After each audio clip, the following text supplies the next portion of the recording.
Assalamualaikum warahmatullahi wabarakatuh. Apa kabar adik-adik semuanya? Kelas 3 yang Bapak sayangi. Nah, pada kesempatan kali ini Bapak ingin melanjutkan pembahasan kemarin mengenai pembelajaran PTHQ. Nah, pada pembahasan kali ini Bapak ingin membahas materi tentang surah Al-Ma'un. Nah, sebelum berlanjut ke pembahasan, marilah kita bersama-sama membaca suratul Fatihah dengan niatan semoga apa-apa yang kita pelajari nantinya diridhoi oleh Allah Subhanahu wa taala. Al-hadiniyah wa kudiniyatin sholihah. Al-Fatihah. A'udzu billahi minasyaitonir rajim. Bismillahirrahmanirrahim. Alhamdulillahirabbil alamin arrahmanir rahim maliki yaumiddin.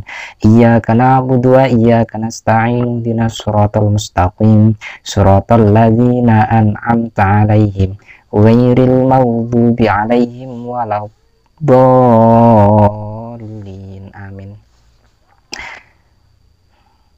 Baik, selanjutnya tentang surah Al-Ma'un. Nah, sebelum Bapak lanjutkan pembahasan, silakan disimak dulu surah Al-Ma'unnya. Bapak mau bacakan halaman 34.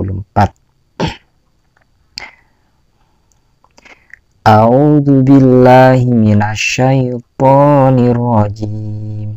Bismillahirrahmanirrahim. Ara'aital ladzi yukazzibu biddin fadzalikal ladzi yad'ul yatim wa la yahuddu 'ala ta'amil miskin fawailul lil musallin alladzina hum an sholatihim sahun alladzina hum yura'una wa yamna'unal ma'un. Shadaqallahul adzim. Nah, selanjutnya tentang pembahasan tentang surah Al-Ma'unnya ya. Adik-adik, surah Al-Ma'un itu adalah surah nomor 107. Jadi kemarin ingat surah di Al-Quran itu jumlahnya adalah 114 surah semuanya. Nah, untuk surah Al-Ma'un itu nomor berapa? Surah Al-Ma'un itu nomor 107 di dalam Al-Quran. Selanjutnya surah Al-Ma'un tergolong surah Makkiyah. Apa surah Makkiyah maksudnya, Pak? Maksudnya adalah surah Al-Ma'un itu diturunkan di kota Mekah. Diingat-ingat kalau Makkiyah itu diturunkan di kota Mekah, sedangkan Madaniyah itu diturunkan di kota Madinah. Selanjutnya surah Al-Ma'un terdiri dari 7 ayat. 7 ayat. Selanjutnya surah Al-Ma'un artinya barang yang berguna, diambil dari kata Al-Ma'un pada ayat ke-7. Nah, selanjutnya tadi sudah melafalkan. Selanjutnya menghafal surah Al-Ma'un. Nah, untuk cara menghafalnya adik-adik bisa mengulang per ayat ya. Contohnya seperti ini. Ara'aital ladzi yukazzibu biddin. Ara'aital ladzi yukazzibu biddin. Ara'aital ladzi yukazzibu biddin.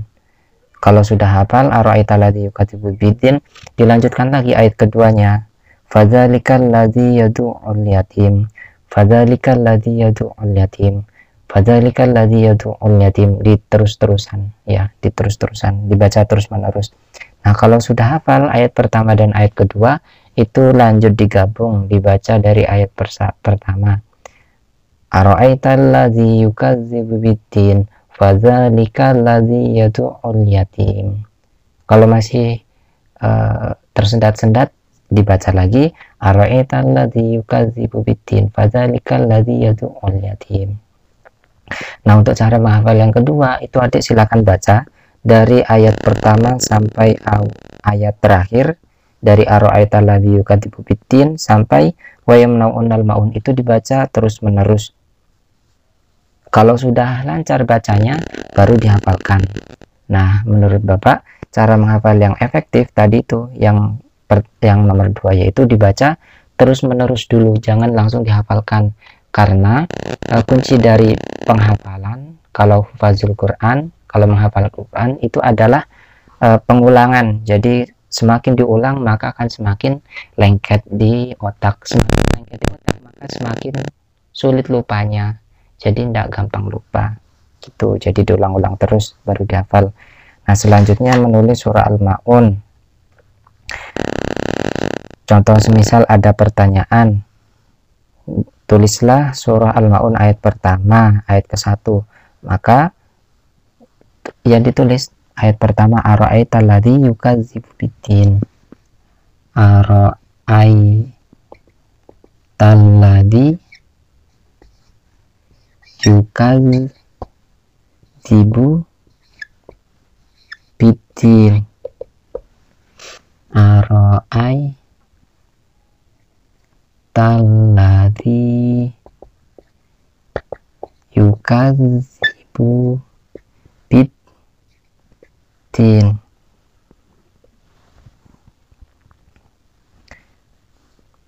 Nah, selanjutnya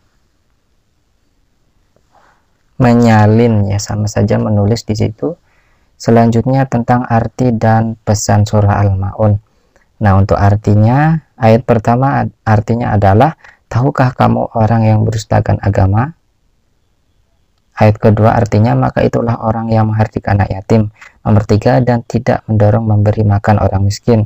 Ayat keempat, maka celakalah orang yang sholat. Itu sholat. Ayat kelima, yaitu orang-orang yang lalai terhadap sholatnya. Ayat keenam, yang berbuat riya. Nomor 7, dan enggan memberikan bantuan. Nah, selanjutnya inti pesan.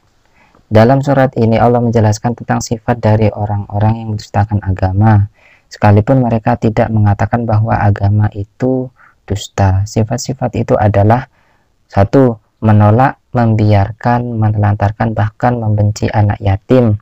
Nah, ini yang tidak boleh dilakukan. Semisal ada anak yatim, tidak boleh ditolak, tidak boleh dibiarkan begitu saja. Kasihan anak yatim piatu itu tidak punya bapak dan tidak punya ibu, makanya harus diperhatikan, tidak boleh ditelantarkan. Selanjutnya nomor 2, tidak memberi, bahkan tidak menganjurkan orang lain untuk memberi makan kepada orang miskin. Ini juga tidak boleh, harus saling membantu. Nomor 3, lalai terhadap sholat. Ini juga tidak boleh. Nomor 4, riya, yaitu memamerkan kebaikan kepada orang lain.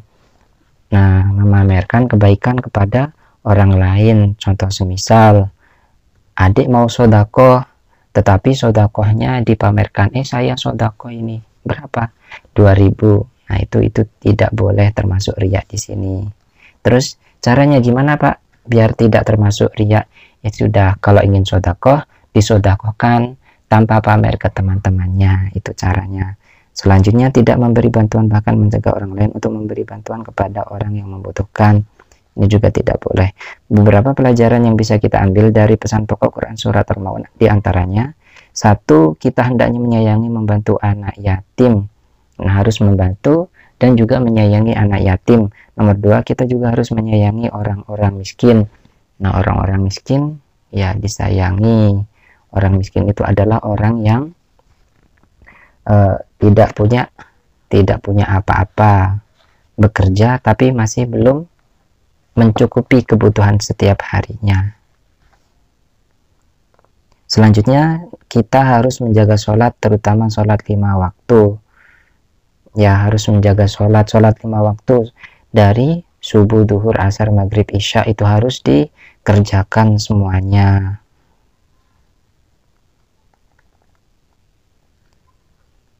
Selanjutnya kita harus menjaga keikhlasan dalam beramal.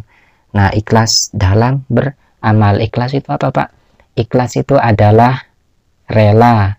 Semisal adik memberi pena kepada temannya yang tidak punya pen. Ini saya kasih pen, dikasih. Nah, ciri ikhlas itu adalah rela pennya dikasihkan. Kalau tidak ikhlas, cirinya gimana? Cirinya adalah dia ingin imbalan. Semisal saya kasih kamu pen, tapi kamu harus ngasih saya sesuatu, itu masih belum ikhlas. Ya, contoh ikhlas adalah kayak sodakoh. Sodakoh itu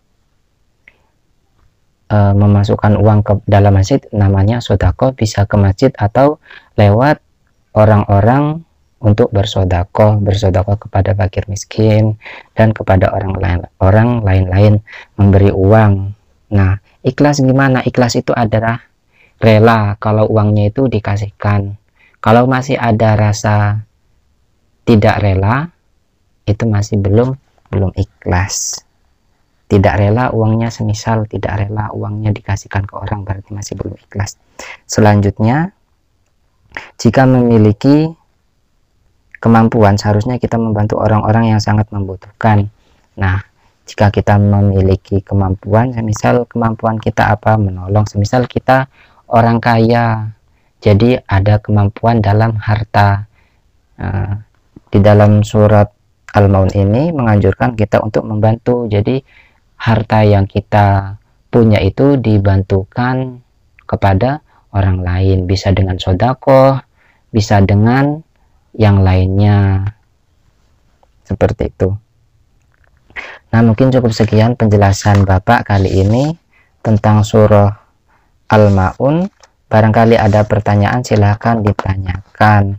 Nah, untuk surat Al-Maunnya adik-adik silahkan hafalkan di rumah masing-masing. Nanti kalau sudah hafal boleh dikirimkan ke Bapak ya, boleh dikirimkan. Kalau tidak dikirimkan juga tidak apa-apa. Nah, terima kasih. Bapak akhiri. Assalamualaikum warahmatullahi wabarakatuh.